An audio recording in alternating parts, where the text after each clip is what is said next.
दिवाली यानी रोशनी का त्योहार, यानी कि पटाखों का त्योहार। और पिछले कई दिवाली से दिल्ली और एनसीआर में क्रैकर्स पर प्रतिबंध था, जिस वजह से लोग पटाखे नहीं चला पाते थे। लेकिन आज देश की सबसे बड़ी अदालत ने दिल्ली एनसीआर में जहां पर ग्रीन पटाखे चलाने का ग्रीन सिग्नल दे दिया है।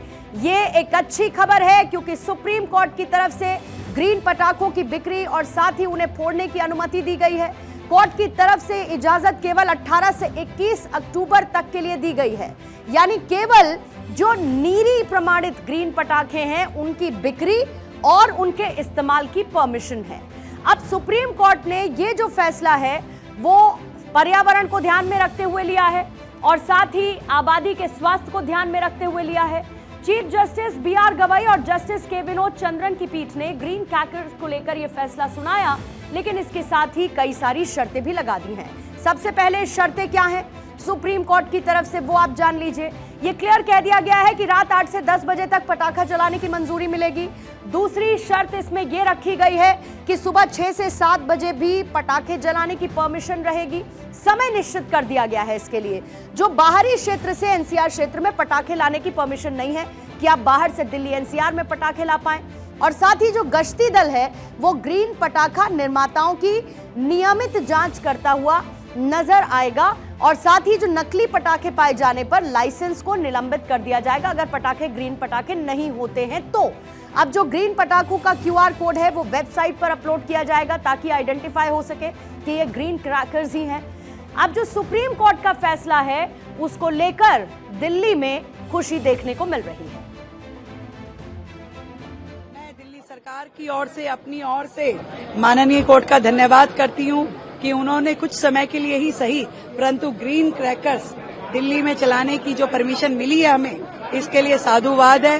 त्योहार की रौनक जरूर इससे लौट करके आएगी, हमारे बच्चों का उत्साह बना रहेगा और हम पूरा विश्वास दिलाते हैं कि परंपराओं के साथ पर्यावरण का पूरी तरीके से ध्यान रखा जाएगा। भारतीय जनता पार्टी लगातार इस पक्ष में थी कि दिवाली पर पटाखे चलने चाहिए, बच्चों को अपनी संस्कृति और अपने कल्चर का ज्ञान भी होना चाहिए। हमें कि सुप्रीम कोर्ट ने ग्रीन क्रैकर्स चलाने की अनुमति दी है। हमारा ये मानना है कि एक दिन के पटाखों से प्रदूषण नहीं होता, प्रदूषण होने के कई कारण हैं जिस पे हमारी सरकारें काम कर रही हैं और उसको दूर करने के लिए प्रयास भी कर रही हैं। लेकिन सभ्यता का संरक्षण भी होना है और दिल्ली की चिंता भी करनी है, और मुझे लगता है सुप्रीम कोर्ट का ये निर्णय निश्चय काबिल तारीफ है। मुख्यमंत्री श्रीमती रेखा गुप्ता जी का कि उन्होंने दिल्ली की जनता की आवाज को सुप्रीम कोर्ट के सामने रखा। ये काम पिछली सरकार भी कर सकती थी। आज ये साबित हो गया कि केजरीवाल सरकार जानबूझकर हिंदुओं के त्योहारों पर बैन लगाने का पाप करती थी। पहली बार सरकार बदली है और सरकार बदलते ही दिवाली पर बैन लगना बंद हो गया है। ग्रीन क्रैकर वाली दिवाली वैसी ही दिवाली जैसी परंपरागत तरीके से हमेशा मनाते थे, जैसी पूरा देश मनाता है, जैसी पूरी दुनिया मनाती है, वैसी ही दिवाली मनाने का अधिकार इस बार दिल्ली वालों को भी मिला है। स्वागत योग्य निर्णय है उच्चतम न्यायालय का और मुख्यमंत्री जी का बहुत बहुत आभार। तो सुप्रीम कोर्ट के फैसले को दिल्ली के मुख्यमंत्री, बीजेपी के नेताओं समेत कई लोगों ने उसका स्वागत भी किया है। किस तरीके से उसका स्वागत किया गया सुनिएगा। साथ ही सुप्रीम कोर्ट ने 2018 से लगातार प्रतिबंध लगाए, लेकिन अब एक संतुलित दृष्टिकोण अपनाते हुए ग्रीन पटाखों को मंजूरी दे दी है। सॉलिसिटर जनरल तुषार मेहता ने कहा है कि पूर्ण प्रतिबंध व्यवहारिक नहीं है, क्योंकि लोग तस्करी करते हैं जो और ज्यादा खतरनाक है।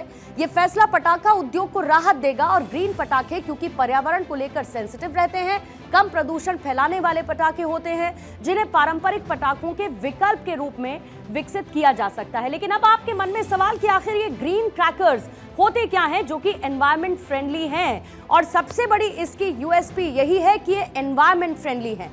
सबसे इंपॉर्टेंट बात है, ग्रीन पटाखे सामान्य पटाखों की तुलना में एक तो कम प्रदूषण फैलाते हैं, ये एक ऑप्शन के तौर पर है। वहीं साथ ही ग्रीन क्रैकर्स में जहां पर नाइट्रेट, लेड और बाकी जो हानिकारक रसायन होते हैं उनका इस्तेमाल नहीं होता है, और इसीलिए ये एनवायरमेंट फ्रेंडली कंसिडर किए जाते हैं। ग्रीन क्रैकर से हवा और ध्वनि प्रदूषण 30 से 35% तक कम हो सकता है, जो कि पर्यावरण में एक बड़ा योगदान रहेगा और खासतौर से नॉइज पोल्यूशन को भी कम करेगा।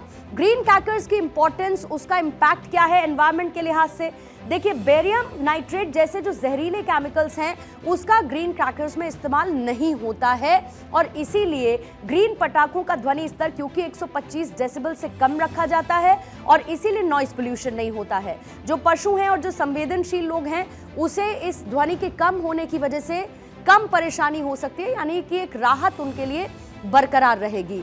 जो बेरियम नाइट्रेट जैसे जहरीले केमिकल्स हैं उनका इस्तेमाल नहीं होता है।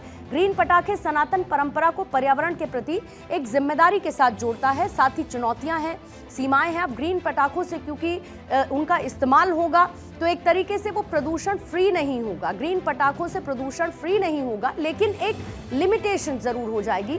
ग्रीन पटाखे बनाने की जो प्रक्रिया है वो जटिल और महंगी होती है। इनकी कीमत सामान्य पटाखों से अधिक हो सकती है। ग्रीन पटाखे पर्यावरण और परंपरा के बीच एक सेतु है और ये दिवाली के उत्साह को बनाए रखते हुए दिल्ली जैसे प्रदूषणग्रस्त शहरों में हवा को कम नुकसान पहुंचाते हैं। हालांकि इनका प्रभावी उपयोग जागरूकता, सख्त निगरानी और जो उपभोक्ता है उनकी जिम्मेदारी पर भी निर्भर करता है और इसीलिए लोगों को अपनी जिम्मेदारी समझते हुए ग्रीन क्रैकर्स का ही इस्तेमाल करना है और सुप्रीम कोर्ट की गाइडलाइंस का भी पालन करना है।